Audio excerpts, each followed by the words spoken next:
नमः। हरिः ॐ आदित्यहृदयस्तोत्रम् हेयः सदा सपितृमण्डलमध्यवर्ते नारायणः सरसिंहासनसन्निविष्टः हेयूरवान् मकरकुण्डलवान् किरीटिहारे हिरण्मयवपुर्धृतशङ्खचक्रः ॐ ततो युद्धपरिश्रान्तम् समरे चिन्तया स्थितम् रावणं चाग्रतो दृष्ट्वा युद्धाय समुपस्थितम् दैवतैश्च समागम्य द्रष्टुमभ्यागतो रणम् उपागम्य ब्रवीद्रामान् अगस्त्यो भगवान् ऋषिः राम राम महाबाहो शृणु गुह्यं सनातनम् येन सर्वानरेन् वत्स समरे विजयिष्यसि आदित्यहृदयं पुण्यं सर्वशत्रुविनाशनं जयावहं जपे नित्यम् अक्षय्यं परमं शिवं सर्वमङ्गलमाङ्गल्यं सर्वपापप्रणाशनं चिन्ताशोकप्रशमनम् आयुर्वर्धनमुत्तमम् रश्मिमन्त्रं समुद्यन्तं देवासुरनमस्कृतम् पूजयस्व विभस्वन्तं भास्करं भुवनेश्वरं सर्वदेवात्मकोशेष तेजस्वी रश्मिभावनः येष देवासुरगणान् लोकान् पाति गभस्तिभिः येष ब्रह्मा च विष्णुश्च शिवस्कन्दः प्रजापतिः महेन्द्रो धनदः कालो यमः सोमो ह्यपाम्पतिः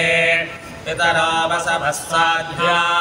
अश्विनौ मरुतो मनुः वायुर्वर्ण्यः प्रजाप्राण ऋतुकर्ता प्रभाकरः आदित्यः सविता सूर्यः खगः पूषा गभस्तिमान् सुवर्णसदृशो भानुः हिरण्यरेता दिवाकरः हरिरश्वः सहस्रार्चिः सप्तसप्तिर्मरीचिमान् तिमिरोन्मथनः शम्भुः त्वष्टामार्ताण्डकंशुमान् हिरण्यगर्भः शशिरः सपनो भास्करो रविः अग्निगर्भो दिरेः पुत्रः शङ्कः शिशिरनाशनः योमनाथस्तमो भेदी ऋग्यजः सामपारकः घनवृष्टिरपां मित्रो विन्ध्यवेधे प्लवङ्गमः आरवे मण्डले मृत्युः पिङ्गलः सर्वतापनः कविर्विश्वो महातेजा रक्तः सर्वभवोद्भवः नक्षत्रग्रहताराणाम् अधिपो विश्वभावनः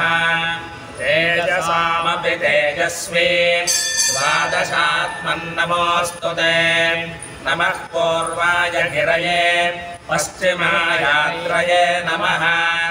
ज्योतिर्गणानां पतये दिनाधिपतये नमः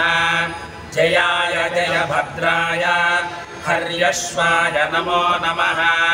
नमो नमः सहस्रांशो आदित्याय नमो नमः नमः उग्राय वीराय सारङ्गाय नमो नमः नमः पद्मप्रबोधाय मार्ताण्डाय नमो नमः ब्रह्मेशानाच्युतेशाय सूर्यायादित्यवर्चसे भास्वते सर्वभक्षाय रौद्राय वपुषे नमः तमोघ्नाय हिमघ्नाय शत्रुघ्नाय अमितात्मने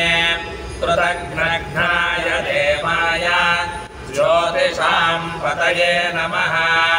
तप्तचामीकराभाय वह्नये विश्वकर्मणे नमस्प्रमोभिनिघ्नाय ऋषये लोकसाक्षिणे नाशयत्येष वैभूतम् तदेव सृजति प्रभुः पायत्येष तपत्येष वर्षस्येष गभस्तिभिः एष सुप्तेषु जागर्ति भूतेषु परिनिष्ठितः एष एवाग्निहोत्रं च फलं चैवाग्निहोत्रिणाम् वेदाश्चक्रतवश्चैव क्रतूनां फलमेव च यानि कृत्यानि लोकेषु सर्व एष रविप्रभुः येन मापत्सु कृच्छेषु आन्तारेषु भयेषु च कीर्तयन् पुरुषः कश्चिन्न नावसेदति राघव पूजयस्वैनमेकाग्रो देवदेवं जगत्पतिम् एतत्त्रिगुणितं जप्त्वा युद्धेषु विजयिष्यसि अस्मिन् क्षणे महाबाहो रावणं त्वं वधिष्यसि एवमुक्त्वा तथागस्त्यो जगाम च यथा गतम् एतच्छ्रुत्वा महातेजा नष्टशोको भवत्तदा धारयामास सुप्रीतो राघवः प्रयतात्मवान् आदित्यं प्रेक्ष्य जक्त्वादो परं हर्षमवाप्तवान् त्रिराचम्यसुजर्भूत्वा धनुराराय वीर्यवान् रावणं प्रेक्ष्य हृष्टात्मा युद्धाय समुपागमतो सर्वयत्नेन महता वधे तस्य धृतो भवतो